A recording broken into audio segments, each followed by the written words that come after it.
Welcome to another broadcast of Majoring in the Majors with Pastor S.J. Munson on the Artist First Radio Network. All past shows are available in podcast form. Find them at artistfirst.com. Your host is the author of two books, The Treasure of Israel and Christ Held Hostage, The Hijacking of American Christianity. Ladies and gentlemen, it's Pastor S.J. Munson. Hi, this is Pastor S.J. Munson, and welcome to Majoring in the Majors. Some people ask me from time to time, why do you call your show Majoring in the Majors? Well, it's because as Christians, often the hardest thing is to keep our focus on the most important commands of Scripture, including loving one another, spreading the gospel, and caring for the poor and vulnerable. So important. And last month we started a discussion about Christian nationalism and its role in the last two presidential elections. We looked at the topic with the help of a constitutional lawyer, an activist, an author. Christian nationalism is responsible for so much of the current division in this country. This month I wanted to continue our exploration of Christian nationalism, but from a slightly different perspective. And here to help us is Dr. Andrew Whitehead. He's Associate Professor of Sociology and the Director of the Association of Religion Data Archives at the Center for the Study of Religion and American Culture at Indiana University, Perdue University, Indianapolis. His research focuses on how religion both shapes and is shaped by contemporary American culture, and he is the co-author of the book, Taking America Back for God, Christian Nationalism in the United States. Dr. Andrew Whitehead, thank you so much for being here today. Well, thank you. I'm really looking forward to the conversation. Tell us about your work at the Center for the Study of Religion and American Culture. Reading the book, I was impressed about how much information and data you have at your fingertips.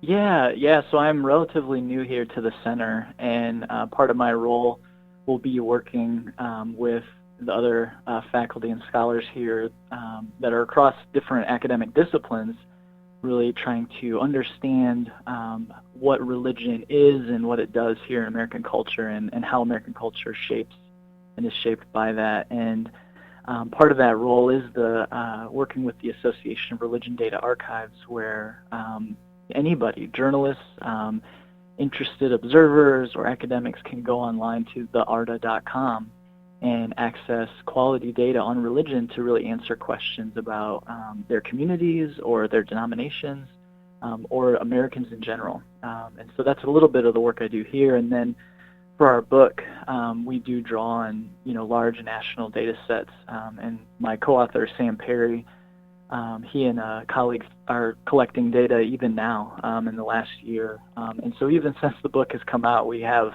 probably as much data as is in the book, looking at Christian nationalism in the midst of a pandemic, in the midst of racial unrest in America. And so, yeah, there's just a lot to be done. And as you said, the current time that we're living through in this country, Christian nationalism is a key factor in that. And so trying to understand where we are now, I think, we have to really look at this ideology.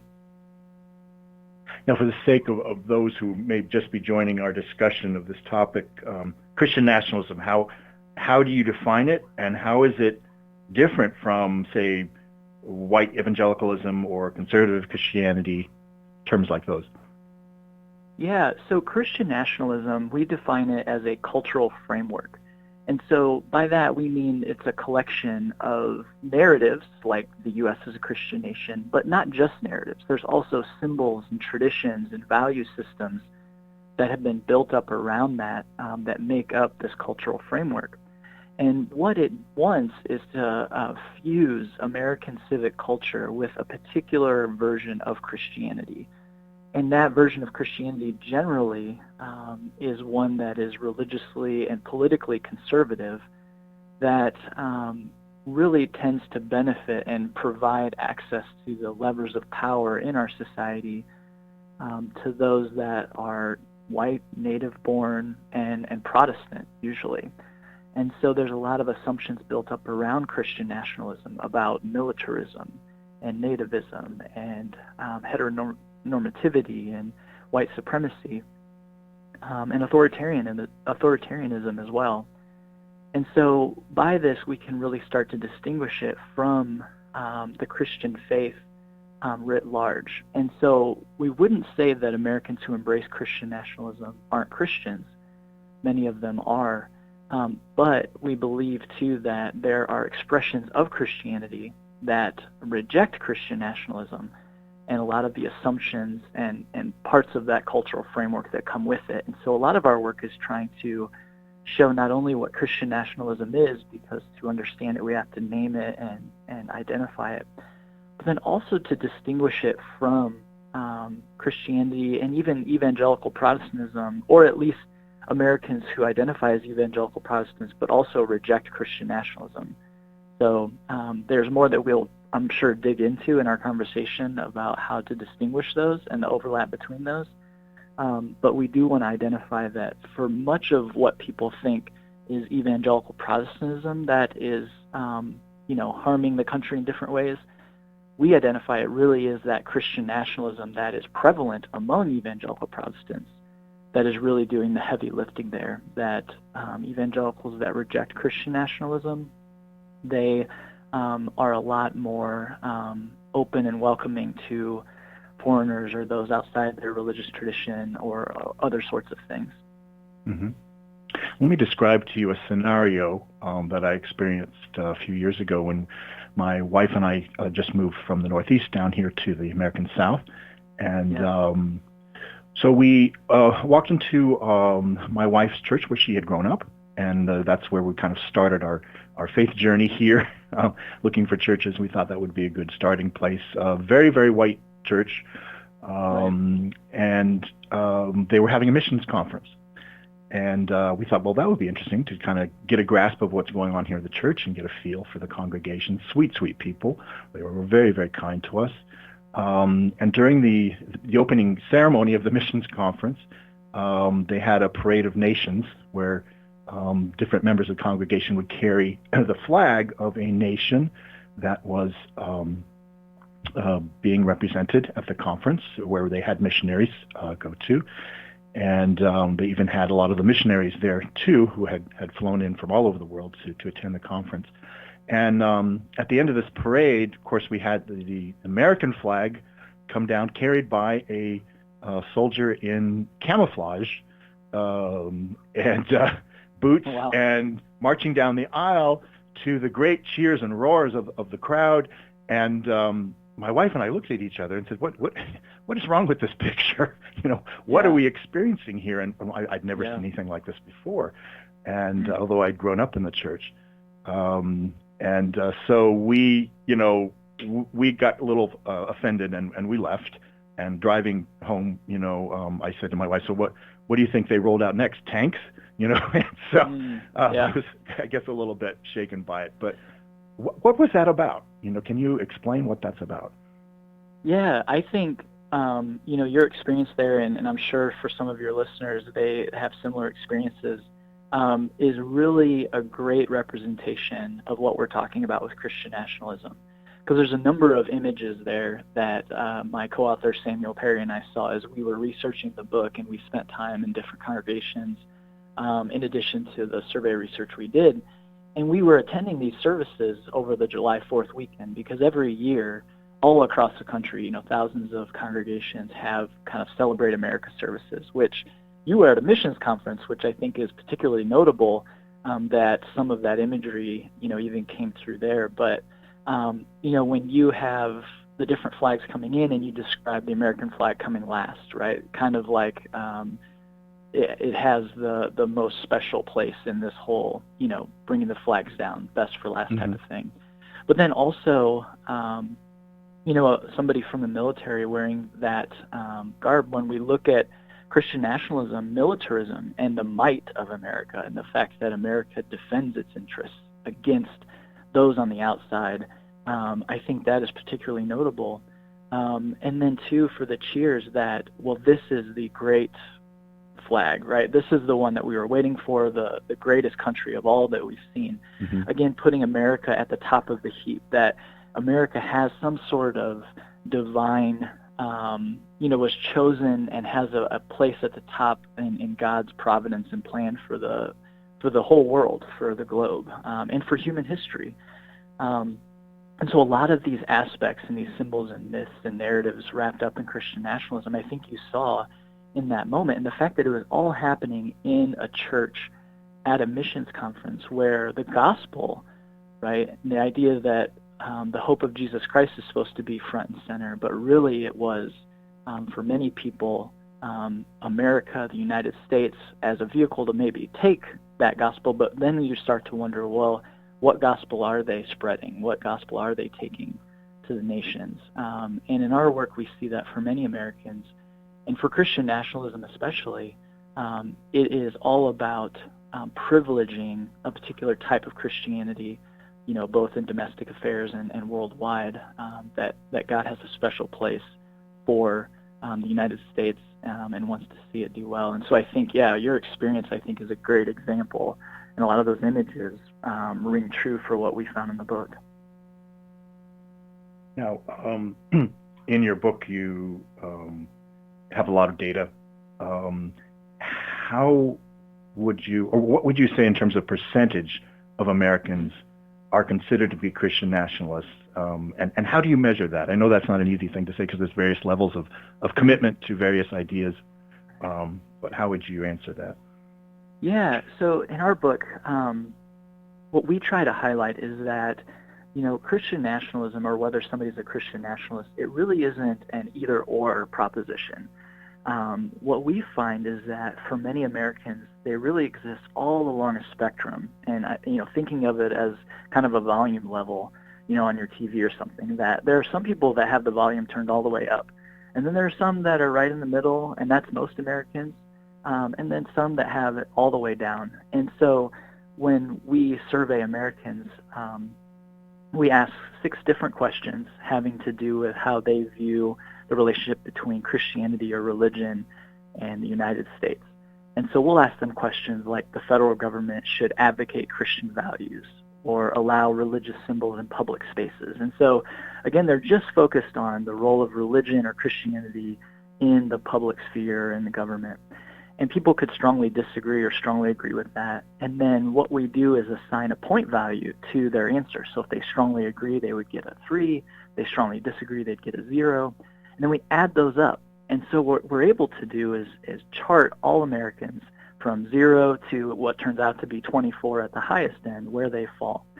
And we find that, if you can imagine in your mind kind of a normal bell curve, right, where at the ends it's lower and then it gets larger in the middle, we really find a distribution of Americans all across that scale.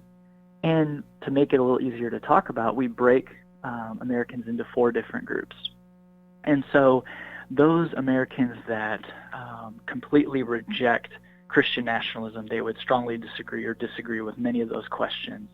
We call them the rejectors. And rejectors are about 22-21% of the population. So about a fifth of Americans completely reject Christian nationalism.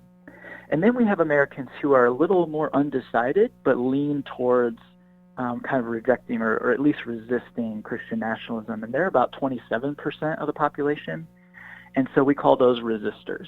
So they aren't comfortable with Christian nationalism at all, but they aren't to the extent where they're fully rejecting it.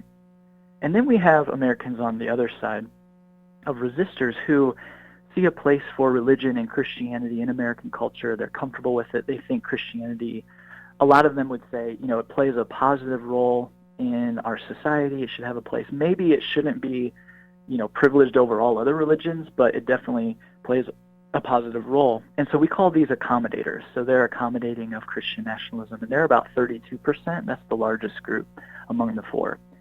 And then at the very top end of this scale, we have ambassadors. And so these are the Americans who strongly embrace Christian nationalism, believe that the U.S. is a Christian nation, it should be privileged in the public sphere, Christianity should be, that God has a special plan for the United States, and the United States has a special role in world history. And they're just under 20% of the population. So they're actually the smallest group. So if we were going to talk about Christian nationalists, you could point to those ambassadors, which is about 20% of the population, who really strongly embrace this cultural framework. But it's important, too, to understand that they are the smallest group, and many Americans are spread across this scale. But if we add up accommodators and ambassadors, those two that generally accept Christian nationalism and embrace it, they are together over 50% of the population, just over. And so when we're thinking of the U.S. population, Christian nationalism is by and large at least somewhat accepted across most Americans. Reading some of the data from, for example, one Baylor study where you asked the 6 different questions to determine commitment to Christian nationalist ideals. One of the questions involved, should the federal government enforce strict separation of church and state? And interestingly, a very high percentage of those who answered positive to the other questions about Christian nationalism also answered that. Is that based on a faulty understanding of what separation of church and state are, or do they just have a different definition of what that is? Yeah. So that's an interesting question, and we asked that question, and we actually reverse what we call reverse coding it. So if you strongly agree with a strict separation of church and state, those are people that tend to be rejectors. And then if you don't want to see that, generally those are the people that would be ambassadors. And so what's great about that question is it forces respondents to think about what they're being asked in a different way. But when we did our interviews, it became clear to us that this question too actually kind of brings out more of a gray area, where you do have ambassadors or those that really strongly embrace all the other questions about Christianity in the public sphere. But with this one, there are some that would say, yes, we should have very strict separation. So they would talk about that value. But then when you look at the other things they were saying and how they were thinking about the role of Christianity, really what they're saying is we should have a strict separation of church and state, or religion and state, for maybe other religions or other faiths. Mm-hmm. But for Christianity, it's just so interwoven with who we are as a country. And our founding documents, they'll talk about those types of things. And they'll draw on those myths and narratives where really it's kind of, religious freedom for people to practice, my type of Christianity, but not just any religion. And so that is a really interesting part of the scale, and then to the interviews that we did with Americans. Now, in your book, you make the statement that Christian nationalism is really all about power, and it has to do with the fear of losing power or influence, not just in terms of religious identity, but also in terms of racial identity, nativism, gender. Can you talk about that?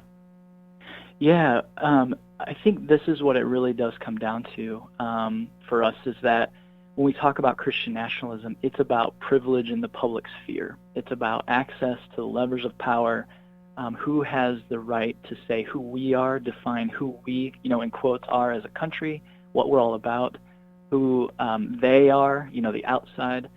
And what we find over and over is that it really does revolve around these different aspects of this kind of tribe, which is generally, conservative, political, and religious Christianity that really, started coming, was in a response to the civil rights movement of the 60s and the rise of the moral majority in the 70s to that cultural upheaval.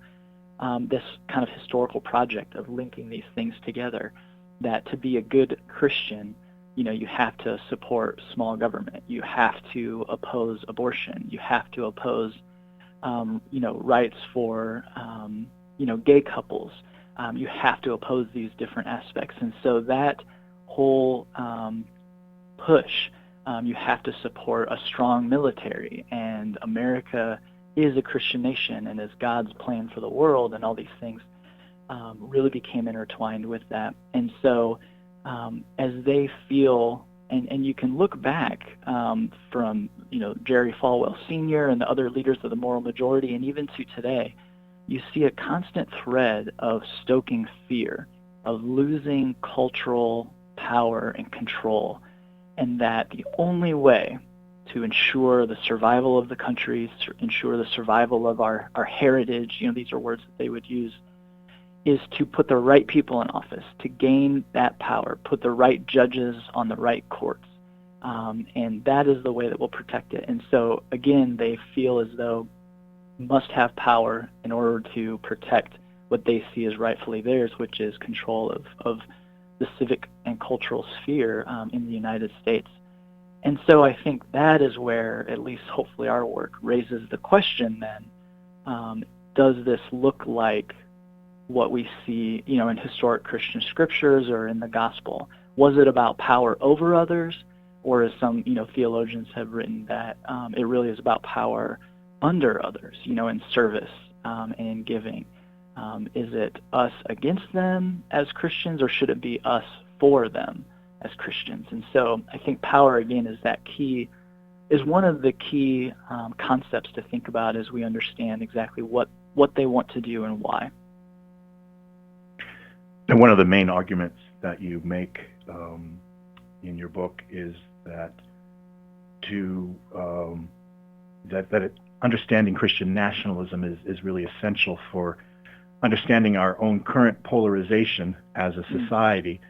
Many people are wondering, like, what is happening around us? What was this last election? What just happened? This should have been, such an easy, punt, but it was a squeaker in many, in people's eyes. And why is it that Christian nationalism seems to be the number one factor in determining how people vote? Yeah, that's a great question. And so I think that's, again, one of the key motivations for us writing the book. So throughout, we highlight a number of different kind of cultural hotspots, right, that people are thinking about or that we're really polarized over. And we find over and over that Christian nationalism, again, is a very key predictor, even when we account for political party or political ideology or different demographic variables like age, gender, race, or where you live in the country, and even religion. So how often you attend church or what religious tradition you're a part of. We find over and over that knowing whether somebody accepts and embraces Christian nationalism or rejects it is a key variable to explain why they might vote for Donald Trump or vote against him, why they might believe that, the COVID pandemic is, we need to prize and protect liberty rather than the vulnerable in data that we're gathering now, or they might believe that, Black Americans who are saying that they suffer at the hands of the police at disproportionate rates, which again is backed up by decades and decades of data, they would say that, no, that's not true, right? That the police treat everybody the same. And so when we're looking at racial issues or gender and sexuality issues or presidential vote, this is a key variable. And so I think with 2016, which we found and we talk about in the book, and then in 2020, as we've actually collected data before and after this election, again, Christian nationalism is a key variable.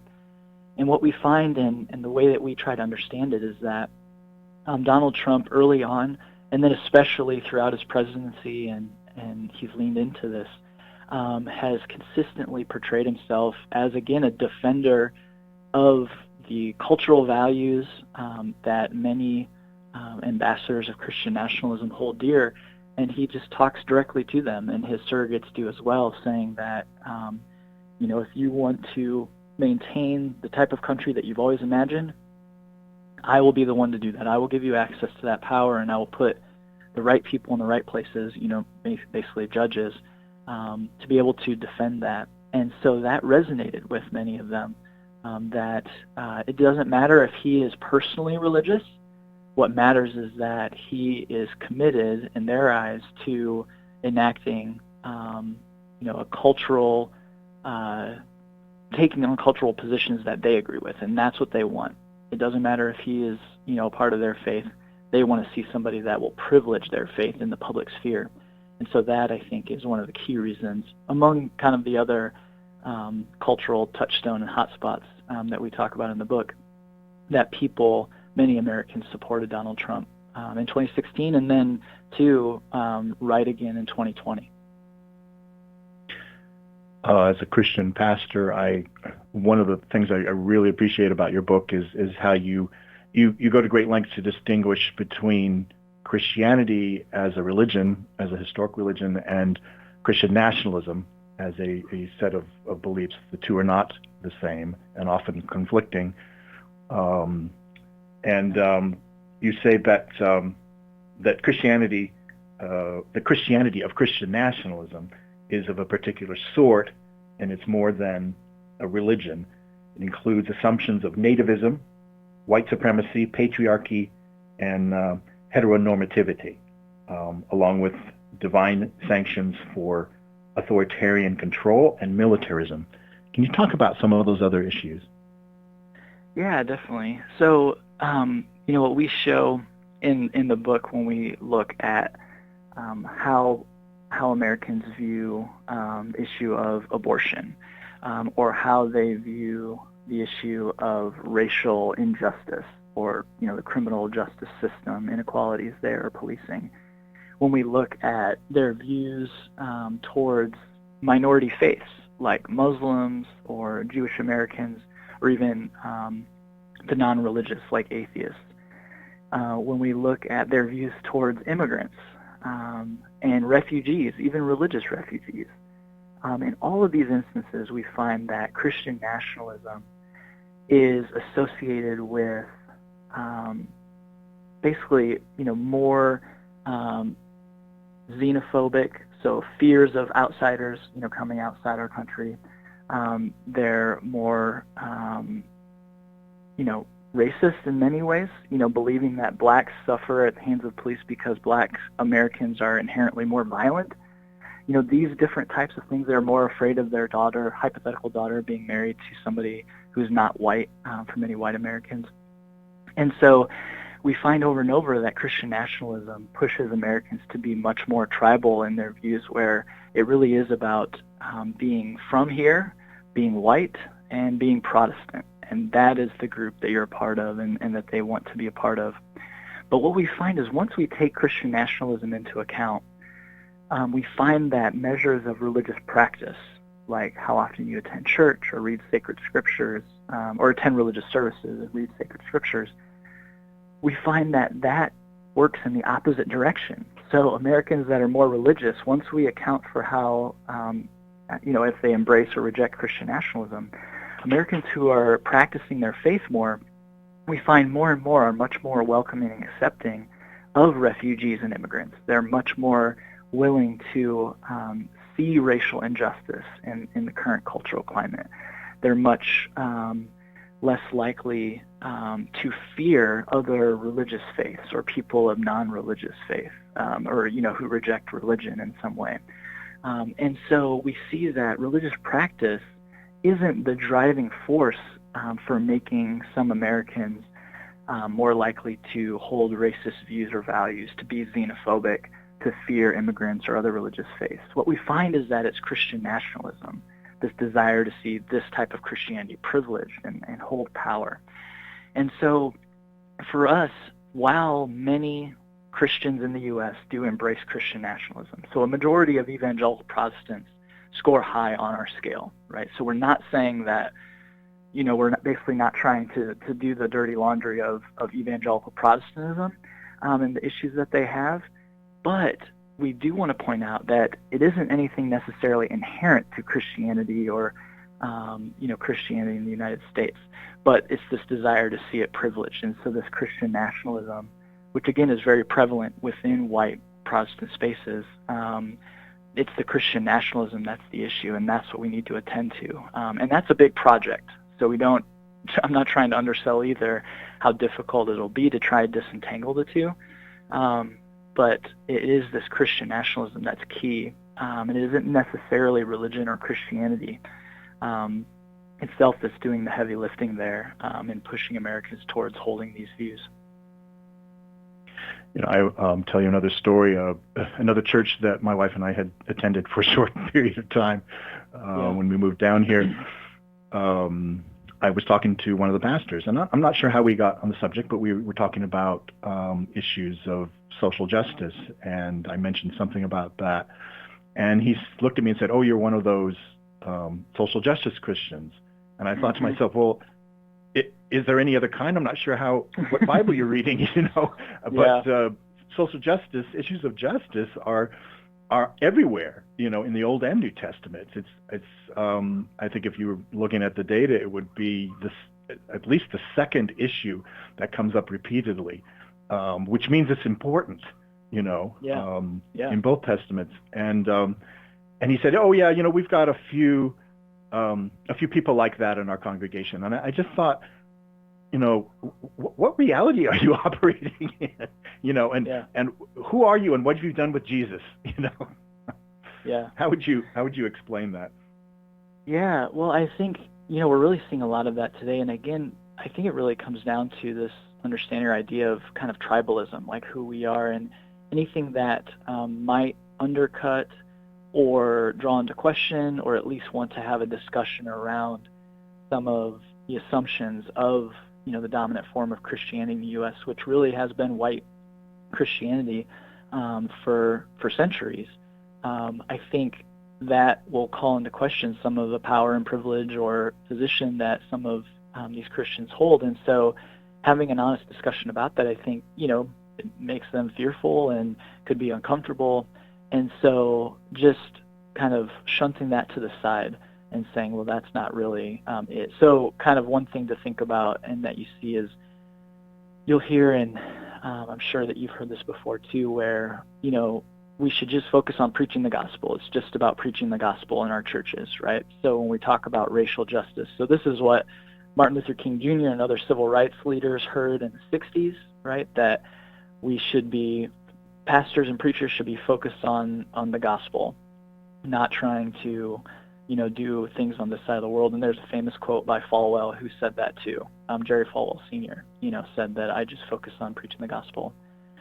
But then, you fast forward a decade into the 70s, and you hear this too. Pastors today will say this, the next day, where when there's another issue that comes up, well, then they're really telling congregants, well, this is what you need to do politically, right? That abortion or homosexuality or divorce, as Falwell would talk about in the 70s, these are the big issues. And so they're able to define, well, what is a part of the gospel or not, right? And for them, it's going to focus on those things that they believe are important against those things that they believe are not. And so even today, if you're on social media, I'm sure you see this, where if people are talking about racial injustice or care for refugees, they'll say, well, that is, social justice warrior, or those types of things. That's not the gospel. But then if we're talking about abortion, then all of a sudden, now that is a key part, right, of living out your Christian faith in the United States. And so again, taking a step back and looking at who gets to define, what is a part of what's important, how Americans should be, or Christians at least should be living out their faith in the United States. You see it change. And again, this idea of Christian nationalism, we see those things packaged together, and it should be a part of what we're trying to disentangle for how people think about their faith, but then too how it gets lived out in their day-to-day lives and who they vote for and beyond. One of the things you say in your book is that Christian nationalism rarely is concerned with instituting Christ-like policies or even policies reflecting New Testament ethics at all. Rather, Christian nationalist views have more to do with God's relationship with Israel in the Old Testament. Can you unpack that for us? Yeah, well, I think it kind of dovetails with your previous question too, where when we're looking at Christian nationalism, and let's even look at this past 4 years in the Trump administration. You can go on to any reputable site that tracks immigrants and especially refugees or even religious refugees from other countries. We know that the numbers have declined significantly, even not just from the Obama administration, but even before that were admitted to the United States. And we find that during the Trump administration, we see dramatically fewer even Christian refugees being admitted to the United States. And this was a part of kind of their platform and policy. And so in that sense, again, Christian nationalism idealizes the United States and American people as a particular tribe, but also puts at the forefront the rights of those who say that they are part of this tribe, who we are. And those people from other countries, even if they are co-religionists, they're other Christians, they cannot be a part of us, right? You have to be from here. And so in this sense, Christian nationalism really draws on some of those Old Testament themes of tribalism and blood purity and who we are, and many of them idealize the United States as a type of Israel, right? That it's a God's chosen nation, and this is what we should be about and who we should be about. Whereas, in historic Christianity, and in the words of Jesus and in the Gospels, trying to say that it is no longer, thinking about just who you are or what we deserve as a tribe, but again, opening up the faith, and in later years, to people of all nations, that it was a call to all people, and that Jesus came for everyone. And so in those ways, we see that Christian nationalism doesn't really put at the forefront care for others or dying for other people, enemies or those in need, providing for them, but it's all about protecting your group and who you are, and the people that are around you that are in your tribe. There's this idea of sort of like a covenant theology in the Old Testament sense, that God has sort of made this covenant with the United States, and if we're obedient to this covenant, then he will bless us. If we're not, then we get the punishment. Can you talk about that? Yeah, no, you hit it right on the head. That is a key part of, as we look, historically through the centuries here in the U.S., that type of idea and that idea of a covenant is a part of it. So when the first, colonists or settlers were coming, they understood their role as, if we're going to survive, we have to order our society according to what they believe, was God's plan or what they wanted or what God would want them to do. And that idea then stuck through and stuck with us to the dawn of the United States. And then up until today, where if you look back again at the moral majority and a lot of the work that they did in the 70s and 80s, you see this over and over that, we had a covenant with God, and if a country or nation wants to survive or thrive, has to live according to God's plans. But we have walked away from it, and we're on the verge, right, of abdicating that special place because we aren't following God's desire for our nation. And only until we come back will God then bless us again. And so it's kind of a jeremiad, right, just over the years trying to call Americans back to what they see again as this is the way that we should look. And again, as you pointed out, right, it's very particular, or as we discussed earlier, it's particular things that we should be concerned about. Maybe not necessarily, poverty or racial injustice, but abortion or homosexuality or divorce. Those are the things that we should worry about. And so again, they're defining what they believe God says, but it really comes down to that covenant idea, and that we need to, as a nation, fulfill our end of the bargain, or else all hell will break loose, right? And God will turn his back on us. Right. Ironically, I'm thinking of that famous sermon by Puritan Governor Jonathan Winthrop aboard the Arvella before they land onto into the New World, and he's talking about how can we order our society, how can we seek God's favor and blessing, and avoid the disaster of being made into an example of what not to do. It's all about caring for one another. It's all about social justice and caring for the vulnerable and giving generously, from our possessions and making sure everybody has enough. But that's not what Christian nationalisms are seeking.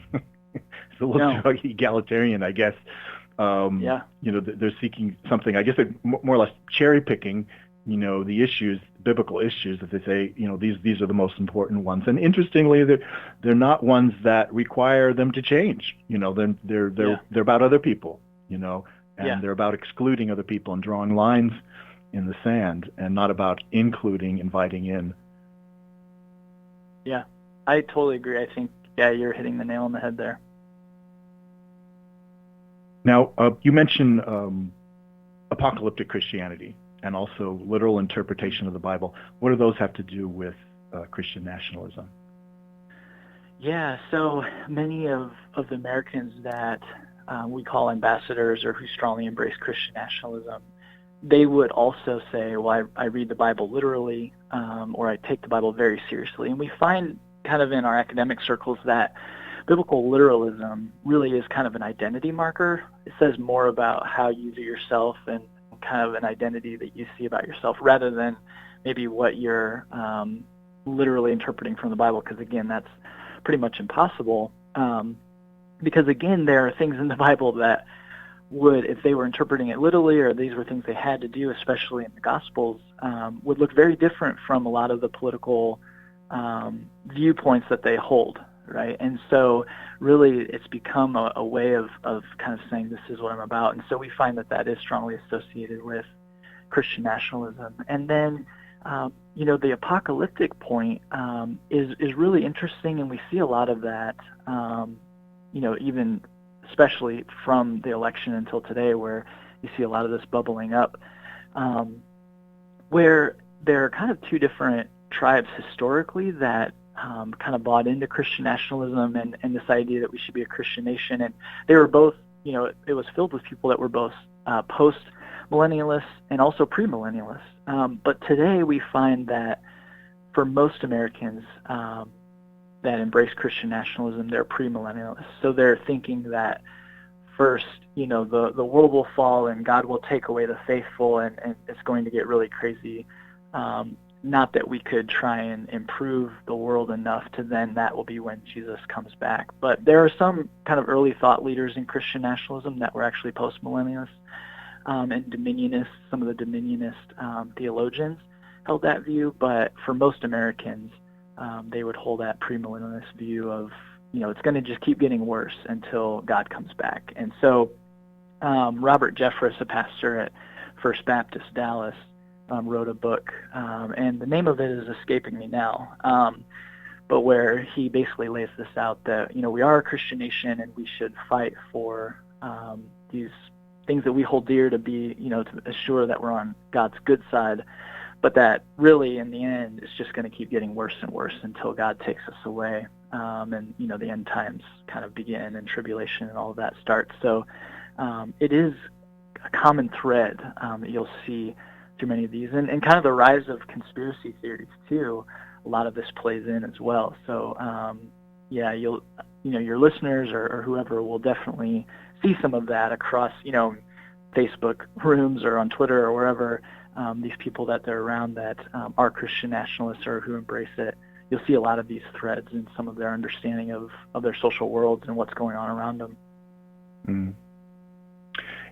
You in your book quote fellow sociologist Philip Gorski, who said, Christian nationalism is political idolatry dressed up as religious orthodoxy. Wow. That's big. Can you talk about that? Yeah, Philip Gorski has been hugely influential to our thought. In his book, he's got one coming out, American Babylon, that will be really great.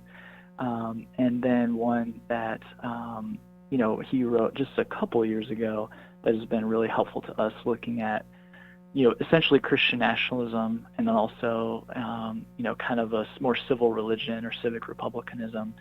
And so he's been kind of key in identifying kind of the strains of what we're talking about here. And really we just, why we quoted him, we agree with him that for many, the Christian faith has been co-opted in service of finding and protecting political power for particular cultural topics and issues that they feel are important and that they've been told are important. And so no matter what, they will come to the defense of those.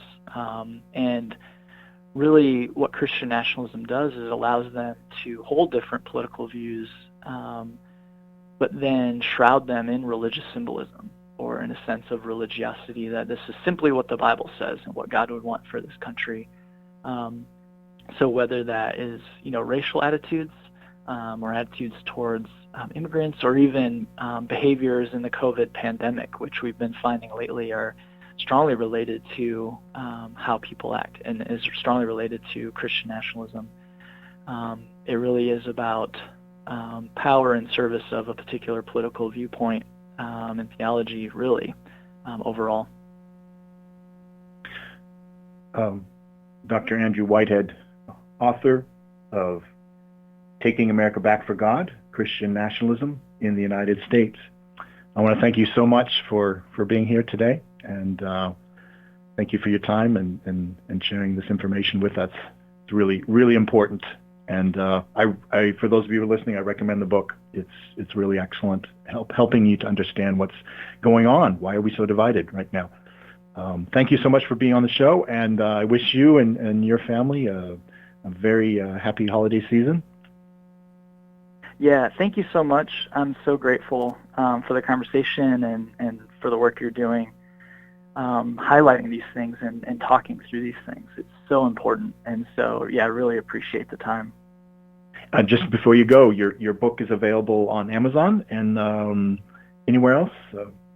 Yeah, definitely. Yep, Amazon, Barnes & Noble, different booksellers online. And, yeah, Sam and I are both kind of active too on social media, and so some of the new stuff that we're finding or coming out with, you can find us there because the conversation is still ongoing. And so, you can find us kind of out there in the ether. That's great. Dr. Andrew Whitehead, author of Taking America Back for God, Christian Nationalism in the United States. Thank you again, and you have a great evening. Yeah, thank you. You too. And this is Pastor S.J. Munson signing off.